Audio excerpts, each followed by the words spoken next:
Now, a section of civil society groups have faulted the climate summit organizers for allegedly sidelining civil society groups from participating in the summit. Well, the non-state actors also expressed disappointment with the agenda and organization of the summit. The group, calling itself Pan-African Climate Justice Alliance, claims that the summit is dominated with Western interests. Ben Kirui with the details.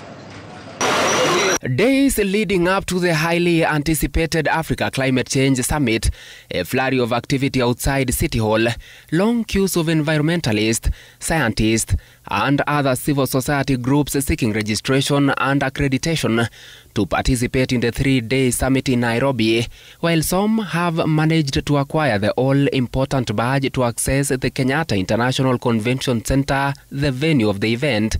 Others have been unsuccessful. The Africa Climate Summit non-state actors have expressed deep concern and disappointment over the preparation.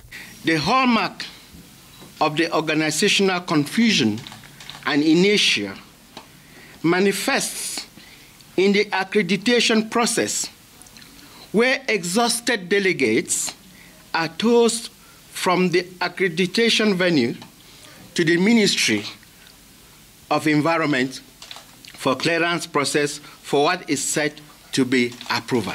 Has been a little bit of problems in terms of accreditation and the link of the two conferences happening together in the accreditation has to be addressed.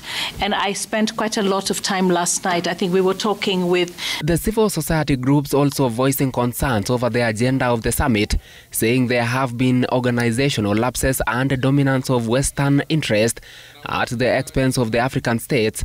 The climate change players say the summit agenda remains too inclined to promote market-based solutions while neglecting the people's and the planet's needs and rights. Summit organizers have deliberately failed to ensure adequate participation and consultation of non-state actors, especially those from the most vulnerable and marginalized communities, in planning and implementation of the summit. Though we have a few hours to the kickoff of the summit, we still think that President Ruto and the African Union have an opportunity to rethink the agenda to allow more space for dialogue and action on climate justice, adaptation, finance, loss and damage, and human rights.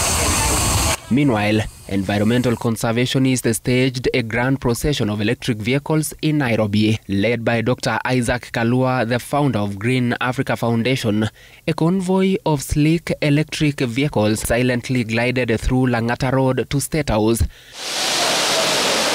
The Africa Climate Summit, which will be held at KICC between Monday and Friday, will attract heads of state and thousands of dignitaries from across the African continent. Ben Kirui, Citizen TV, Nairobi.